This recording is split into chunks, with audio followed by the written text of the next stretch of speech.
आज के इस गहराई से चर्चा में हम एक ऐसी समस्या पर बात करने वाले हैं जिसने आजकल लगभग हर इंसान को अपनी गिरफ्त में ले लिया है। बिल्कुल।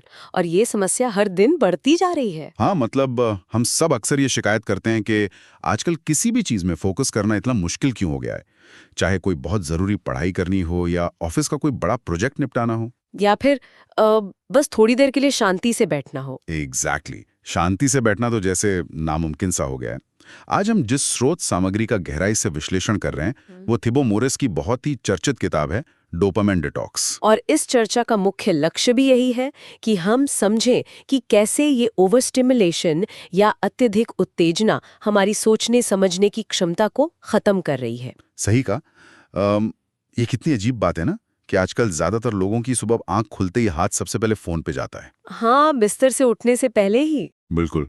मतलब नींद पूरी तरह खुली भी नहीं होती और व्हाट्सएप, इंस्टाग्राम या यूट्यूब चेक करने की एक अजीब सी होड़ मच जाती है। और देखा जाए तो दिन भर का ये ओवर स्टिमुलेशन हमारी सुबह की पहली सांस के साथ ही शुरू हो जाता है। और फिर हम सोचते हैं कि दिन भर हम इतने थके हुए और बिना फोकस की क्यों रहते हैं। मैं यही बताना चाहूंगी कि अगर हम इसे थोड़ा पीछे हटकर एक बड़े नजरिए से देखें तो ये डिजिटल युग का एक ऐसा छपा हुआ दुश्मन है जो कोई शोर नहीं मचाता। एक साइलेंट किलर की तरह। एकदम सही। ये एक ऐसा खतरा है जो बहुत ही खामोशी से, बिल्कुल किसी दीमक की तरह, हमारी इच्छा शक्ति और सेल्फ कंट्रोल को अंदर ही अंदर खा रहा है।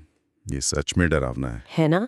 हर पल हमारा दिमाग इतनी ज्यादा जानकारी और लगातार नए डिस्ट्रैक्शंस का सामना कर रहा होता है कि उसे ये एहसास ही नहीं होता कि असल में कुछ गलत हो रहा है। और आजकल तो जब भी थोड़ी सी बोरियत महसूस होती है तो उसका समाधान हमारे हाथ में ही होता है। हाँ, बस स्क्रीन पर एक स्वाइप किया और तुरंत एक नया मजा मिल गया। तो चलिए इसे थोड़ा खोलकर समझते हैं। स्रोत सामग्री में रोहित नाम के एक कॉलेज स्टूडेंट का बड़ा ही सटीक और जाना पहचाना उदाहरण दिया गया है। हाँ, वो उदाहरण तो आज के युवाओं की पूरी सच्चाई बयां करता है। मतलब रोहित सुबह उठता है और उसका हाथ सीधे अपने फोन पे जाता है। पहले वो इंस्टाग्राम स्क्रॉल करना शुरू करता है, फिर एक रील से दूसरी रील पे जाता है और फिर व्हाट्सएप के मैसेज चेक करने लगता है। और फिर अचानक वो खुद को यूट्यूब पर वो 5 मिनट क्राफ्ट वाले वीडियोस देखते हुए पाता है, जबकि उसने एक दिन पहले ही बहुत पक्का प्लान बनाया था कि वो सुबह ठीक 9 बजे से अपनी पढ़ाई शुरू करेगा, क्योंकि अगले हफ्ते उसकी एक बहुत जरूरी परीक्षा है। बिल्कुल। लेकिन ये सब स्क्रोलिंग करते करते कब 10 बज जाते हैं उसे पता ही नहीं चलता। और यहीं से उस लूप की शुरुआत होती है जो पूरे दिन को खराब कर देता है। रोहित का दिमाग सुबह उठते ही फोन के जरिए इतनी ज्यादा उत्तेजना ले चुका है कि अब उसके लिए कोई भी साधारण काम करना बहुत मुश्किल है। सही कहा। इसके बाद रोहित सोचता है कि चलो पढ़ाई शुरू करने से पहले कुछ खा लेते हैं, और खाते खाते वो नेटफ्लिक्स चला लेता है। और फिर से वही होता है, पता ही नहीं चलता कि कब 2 एपिसोड खत्म हो गए। फिर बाद में उसे बहुत गहरा गिल्ट महसूस होता है। ये सिर्फ रोहित की कहानी नहीं है, ये आज के एक बहुत बड़े वर्ग की रोजमर्रा की कहानी बन चुकी है। हाँ, इसके साथ ही स्रोत में विवेक का भी एक उदाहरण है। विवेक को हमेशा से किताबें पढ़ने का बहुत ज्यादा शौक था। वो हर हफ्ते एक नई किताब मजे से खत्म करता था। लेकिन फिर उसे रील्स और शॉर्ट्स देखने की आदत लग गई। उसका फोकस इतना ज्यादा बिगड़ गया कि अब वो 2 पेज भी ध्यान से नहीं पढ़ पाता। यहाँ सबसे हैरान करने वाली बात यह है कि लोग अक्सर डोपामीन को लेकर एक बहुत बड़ी गलतफहमी पाल लेते हैं। किस तरह की गलतफहमी? ज्यादातर लोग इसे सिर्फ प्लेजर या खुशी देने वाला केमिकल मान लेते हैं, लेकिन किताब में ये स्पष्ट रूप से बताया गया है कि डोपामीन असल में खुशी से नहीं बल्कि मोटिवेशन या प्रेरणा से जुड़ा है। अच्छा, मतलब ये हमें खुश नहीं करता बल्कि खुशी पाने के लिए कुछ करने को प्रेरित करता है। एग्जैक्टली। ये हमारे दिमाग को किसी इनाम या रिवॉर्ड को पाने की तरफ आगे धकेलता है। ये एक तरह की उम्मीद है कि अगर ये काम किया जाए तो अच्छा महसूस होगा। और जब हमारे दिमाग को बार बार बिना किसी मेहनत की स्क्रीन से डोपामीन के झटके या हिट्स मिलते हैं तो पूरा सिस्टम ही बिगड़ जाता है। इसे एक बहुत ही बेहतरीन एनालॉजी से समझा जा सकता है, एक स्पीकर के वॉल्यूम की एनालॉजी। स्पीकर के वॉल्यूम की एनालॉजी, ये कैसे काम करती है? मैं थोड़ा और समझना चाहूंगा। देखिए, मान लीजिए एक बहुत अच्छा स्पीकर है और उसे हमेशा फुल वॉल्यूम पर यानी 100% आवाज पर बजाया जाए तो शुरुआत में तो मजा आएगा। बिल्कुल। लेकिन अगर रोज उसे फुल वॉल्यूम पर ही सुना जाए तो धीरे धीरे कानों को उस तेज आवाज की आदत पड़ जाएगी और स्पीकर के पर्दों की स्पष्टता खत्म हो जाएगी। फिर अगर कोई धीमी आवाज में या फुसफुसा कर बात करेगा तो कुछ सुनाई ही नहीं देगा। वो बिल्कुल वैसे ही जब हमारे दिमाग को लगातार रील्स, जंक फूड या नोटिफिकेशंस के रूप में हाई वॉल्यूम डोपामीन मिलता रहता है, तो उसका सिस्टम सुन्न हो जाता है। एकदम सही। इसके बाद वह जीवन की छोटी और प्राकृतिक खुशियों को महसूस करना ही बंद कर देता है। एक किताब पढ़ना या किसी से शांति से बात करना उस फुसफुसाहट की तरह हो जाता है जिसे हमारा ओवर स्टिम्युलेटेड दिमाग सुन ही नहीं पाता। यहाँ बात सच में बहुत दिलचस्प हो जाती है, क्योंकि यही वो बिंदु है जहाँ हमारे हाई स्टिम्युलेशन वाली मनोरंजन और असल जिंदगी का आमना सामना होता है। हाँ, स्रोत में जो गिटार सीखने का उदाहरण दिया गया है वो इसे बहुत अच्छे से समझाता है। मान लीजिए किसी ने पूरे जोश के साथ गिटार सीखना शुरू किया। पहले दिन बड़ा अच्छा लगा, कुछ बेसिक कॉर्ड सीखे, थोड़ा डोपामीन मिला। लेकिन दूसरे दिन जब उंगलियों में सच में दर्द होने लगा और प्रैक्टिस के लिए असली मेहनत लगने लगी, तो दिमाग ने तुरंत एक आसान रास्ता चुन लिया। दिमाग ने कहा, अरे नेटफ्लिक्स पे वो नया शो आया ना, उसे देखते हैं। और बस गिटार एक कोने में रखा रह गया और बिंज वॉचिंग शुरू हो गई। असल जिंदगी के किसी भी कौशल में वक्त और मेहनत लगती है, लेकिन हमारा दिमाग वो शॉर्टकट खोज लेता है जहां बिना कोई दर्द सहे तुरंत डोपामीन मिल रहा हो। हमारा दिमाग हमेशा ऊर्जा बचाने और तुरंत मिलने वाले इनाम की तरफ भागने के लिए ही डिजाइन किया गया है। और अगर हम उन चीजों का गहराई से विश्लेषण करें जो हमारे इस सिस्टम को हाईजैक कर रही हैं, तो स्रोत सामग्री में कुछ बहुत ही विशिष्ट ट्रिगर्स का जिक्र किया गया है। हाँ, सबसे पहले वीडियो गेम्स की बात की गई है। पर क्या वीडियो गेम सच में इतने नुकसानदायक हैं? बहुत से लोग तो कहते हैं कि वो तनाव कम करने के लिए खेलते हैं। देखिए, समस्या गेम्स खेलने में नहीं है, बल्कि आज के गेम्स जिस तरह से डिजाइन किए गए हैं उसमें है। मतलब उनके रिवॉर्ड सिस्टम में। हाँ, आजकल के गेम्स इतने ज्यादा इंटरैक्टिव और रिवॉर्डिंग हो गए कि वो असली दुनिया की उपलब्धियों से भी ज्यादा संतुष्टि देने लगते हैं। एक स्क्रीन के सामने बैठकर एक पूरा साम्राज्य जीता जा सकता है, जो दिमाग को एक छलावे में डाल देता है कि जीवन में कुछ बहुत बड़ा हासिल कर लिया गया है, जबकि असल में अपनी जगह से हिले बिना घंटों निकल चुके होते हैं। बिल्कुल। दूसरा बड़ा ट्रिगर है पोर्नोग्राफी। स्रोत में बताया गया है कि ये दिमाग को अवास्तविक उत्तेजना या अनरियलिस्टिक स्टिमुलेशन देती है, जो असल जिंदगी में मुमकिन ही नहीं है। हाँ, और इसका सबसे बड़ा नुकसान ये है कि ये इंसान को असली मानवीय भावनाओं और वास्तविक रिश्तों से पूरी तरह से डिस्कनेक्ट कर देती है। ये तो बहुत ही चिंताजनक है। और खाने पीने की चीजों का क्या? अक्सर देखा गया है कि लोग आजकल प्रोसेस्ड फूड और बहुत ज्यादा चीनी वाले खाने की तरफ भी उसी तरह भागते हैं जैसे किसी नशे की तरफ। प्रोसेस्ड फूड और चीनी तीसरा बहुत बड़ा ट्रिगर है। इसे इस तरह बनाया जाता है कि सीधे टेस्ट बड्स को हिट करे। तो जब बहुत ज्यादा चीनी या प्रोसेस्ड खाना खाया जाता है तो ये प्राकृतिक खाने को बोरिंग बना देता है। एकदम सही। एक साधारण सेब या दाल रोटी इतनी बोरिंग लगने लगती है कि दिमाग हमेशा जंक फूड की ही मांग करने लगता है। प्राकृतिक खाने में वो डोपामीन स्पाइक नहीं होता जो एक डोनट या पिज्जा में होता है। और एक चौथा ट्रिगर भी है जो मुझे थोड़ा हैरान करने वाला लगा, जरूरत से ज्यादा म्यूजिक सुनना। हाँ, ये पॉइंट अक्सर लोगों को चौंका देता है। मुझे भी थोड़ा अजीब लगा। संगीत तो हमेशा से तनाव कम करने का और खुद को शांत करने का जरिया रहा है, फिर ये अचानक से एक ट्रिगर कैसे बन गया? क्या हम यहाँ थोड़ा ज्यादा ही सख्त नहीं हो रहे? ये एक बहुत ही जायज सवाल है।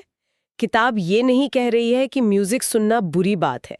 यहाँ बात हो रही है जरूरत से ज्यादा या लगातार म्यूजिक सुनने की। अच्छा, मतलब हर वक्त कान में ईयरफोन लगाए रखने की बात हो रही है। हाँ, बहुत से लोग सुबह उठने से लेकर सफर करते हुए, काम करते हुए, जिम में और रात को सोने तक हर वक्त कानों में कुछ ना कुछ बजाते रहते हैं। तो इससे नुकसान क्या है? जब दिमाग को हर सेकंड कोई ना कोई ध्वनि या बीट प्रोसेस करनी पड़ती है, तो वो शांति को बर्दाश्त करने की अपनी क्षमता ही खो देता है। ओहो। बिना किसी बैकग्राउंड नॉइस के सिर्फ अपने विचारों के साथ अकेले बैठना उनके लिए घबराहट पैदा करने लगता है। अब समझ आया। यानी समस्या उस लगातार बैकग्राउंड शोर से है जो कभी खुद से जुड़ने ही नहीं देता। लेकिन अगर ये सिस्टम इतना बिगड़ चुका है और हर चीज दिमाग को हाईजैक कर रही है, तो क्या इससे बाहर आने का कोई रास्ता है? बिल्कुल रास्ता है। क्योंकि काम तो करने ही है ना।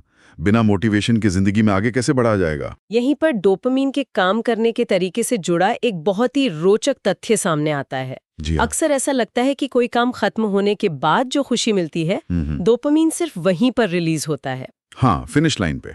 लेकिन विज्ञान कहता है कि डोपामीन सिर्फ फिनिश लाइन या लक्ष्य तक पहुंचने पर रिलीज नहीं होता, बल्कि लक्ष्य की ओर बढ़ने के सफर में भी रिलीज होता है। अच्छा, तो ये प्रोसेस के दौरान भी मिलता है? हाँ, ये उम्मीद का केमिकल है और यहीं पर स्रोत में बताई गई 5 मिनट की ट्रिक काम आती है। ये 5 मिनट की ट्रिक कैसे काम करती है? अगर किसी का मन बिल्कुल नहीं कर रहा पढ़ाई करने का, तो वो खुद को कैसे मनाए? अगर किसी मुश्किल या बोरिंग काम में मन ना लग रहा हो तो उस पूरे काम के बारे में सोचना ही नहीं है।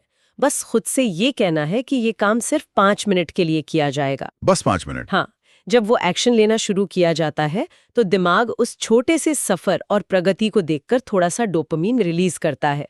और उसी डोपामीन से उस काम को अगले 5 मिनट और फिर आगे करते रहने का मोटिवेशन वापस आ जाता है। आसान शब्दों में कहें तो एक्शन लेने से डोपामीन बढ़ता है और डोपामीन से और एक्शन लेने का मोटिवेशन आता है। क्या बात है!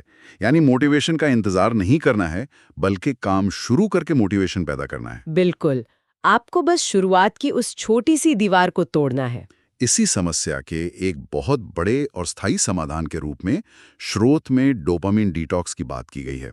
यहाँ रिया और तन्वी नाम की 2 लड़कियों की बहुत ही प्रभावशाली वास्तविक कहानियां साझा की गई हैं। हाँ, वो दोनों उदाहरण बहुत ही सटीक है। रिया की स्थिति ऐसी थी कि वो बहुत ज्यादा एंग्जाइटी और घबराहट का शिकार हो चुकी थी। उसका ध्यान किसी भी एक चीज पर बिल्कुल नहीं लगता था। फिर उसने क्या किया?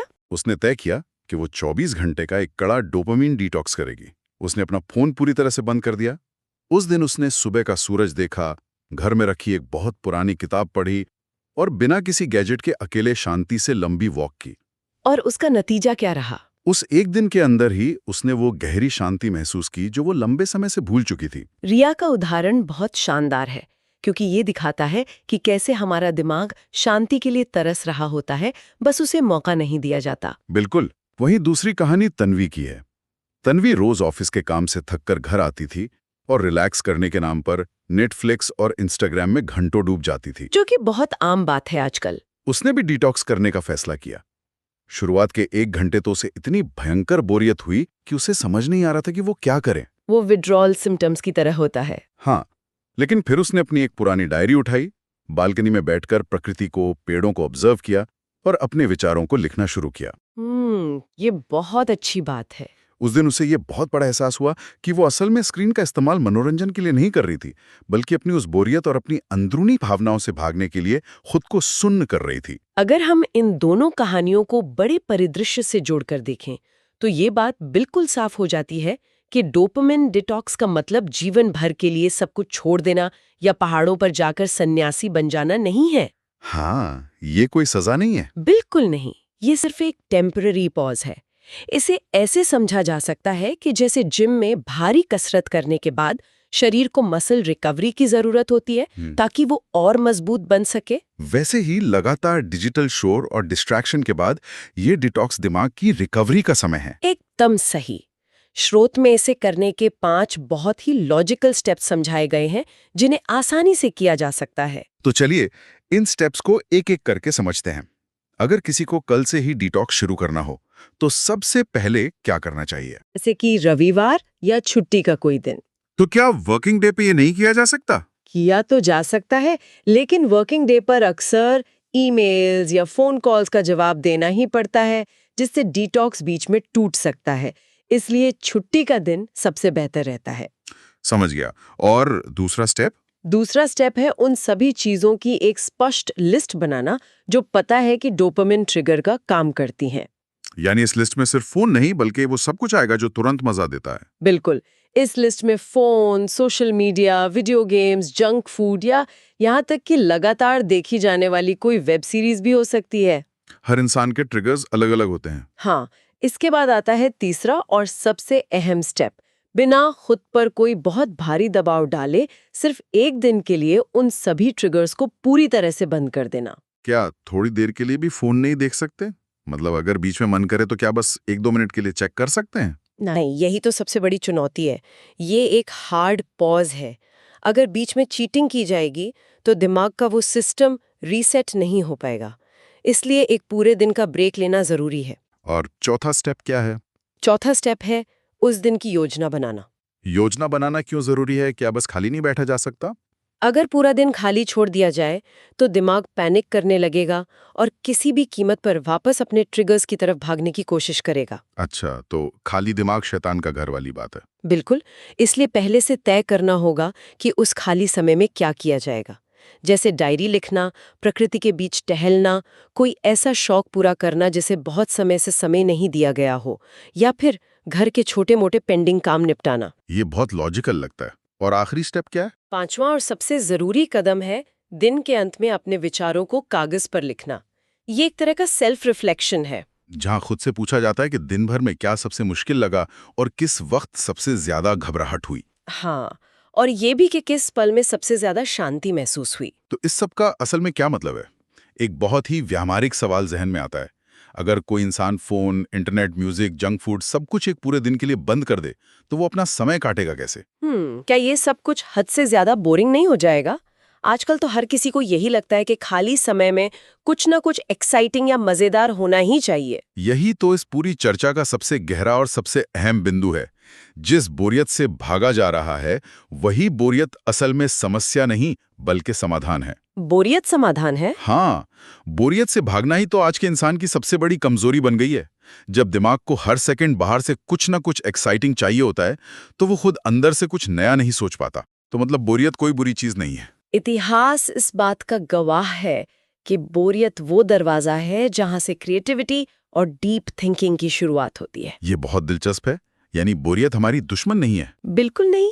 महान वैज्ञानिक एल्बर्ट आइंस्टाइन को उनके सबसे बेहतरीन और जटिल विचार अक्सर ट्रेन में सफर करते हुए उस खाली समय में आते थे जब वो सिर्फ खिड़की से बाहर देख रहे होते थे। और आइजैक न्यूटन का वो सेब वाला किस्सा। हाँ, न्यूटन को गुरुत्वाकर्षण का वो क्रांतिकारी विचार भी एक गार्डन में पूरी शांति से बैठे हुए ही आया था जब वो कोई काम नहीं कर रहे थे। तो जब कोई स्क्रीन नहीं होती, तब लो स्टिमुलेशन वाली गतिविधियों को पूरी तरह से अपनाया जा सकता है। बिल्कुल। लो स्टिमुलेशन गतिविधियों से मतलब वो काम जिनमें कोई तुरंत मिलने वाला मजा ना हो। हाँ, जैसे कि बिना फोन के साइलेंट वॉक करना, सिर्फ मेडिटेशन करना जहाँ सिर्फ अपनी सांसों पर ध्यान दिया जा रहा हो, बिना किसी जजमेंट के अपनी भावनाओं को जर्नलिंग के जरिए कागज पर उतारना। गार्डनिंग करना या कुकिंग करना, जहाँ ध्यान पूरी तरह से उस प्रक्रिया पर हो। और अगर पढ़ने का शौक है तो डोपामीन बढ़ाने वाली कोई तेज थ्रिलर पढ़ने के बजाय फिलॉसफी या किसी महान इंसान की बायोग्राफी पढ़ना, जो दिमाग को शांत और केंद्रित रखे।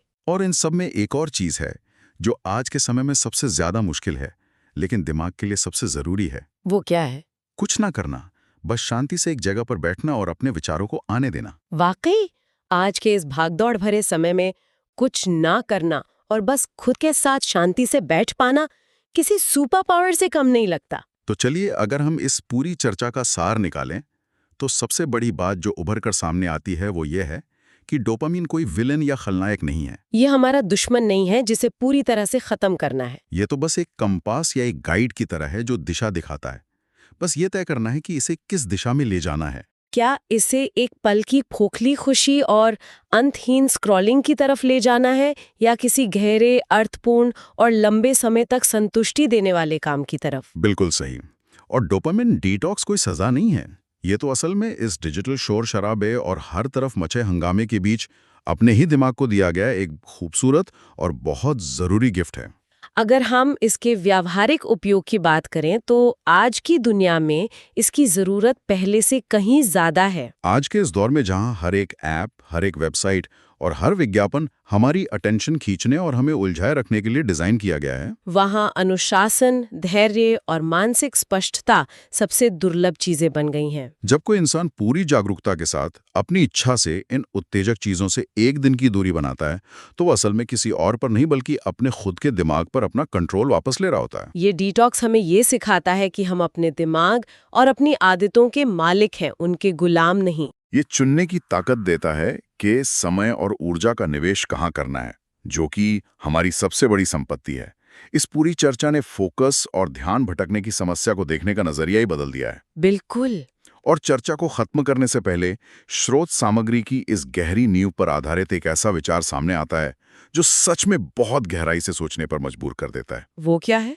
जरा सोचिए, क्या ये संभव है कि इंसान अपनी जिंदगी के सबसे बेहतरीन, सबसे ओरिजिनल और सबसे क्रांतिकारी आइडियाज को सिर्फ इसलिए खो रहा है क्योंकि वो एक पल की भी शांति बर्दाश्त नहीं कर सकता? ये बहुत ही गहरा सवाल है। जैसे ही जरा सा भी खालीपन या बोरियत महसूस होती है, तुरंत किसी न किसी स्क्रीन की तरफ भागने की आदत पड़ गई है। शायद आज के इस हाइपर कनेक्टेड समय में असली आज़ादी हर पल दुनिया से कनेक्टेड रहने में नहीं है। बल्कि अपनी मर्जी से खुद को दुनिया के इस शोर से डिस्कनेक्ट करने की ताकत में छुपी है।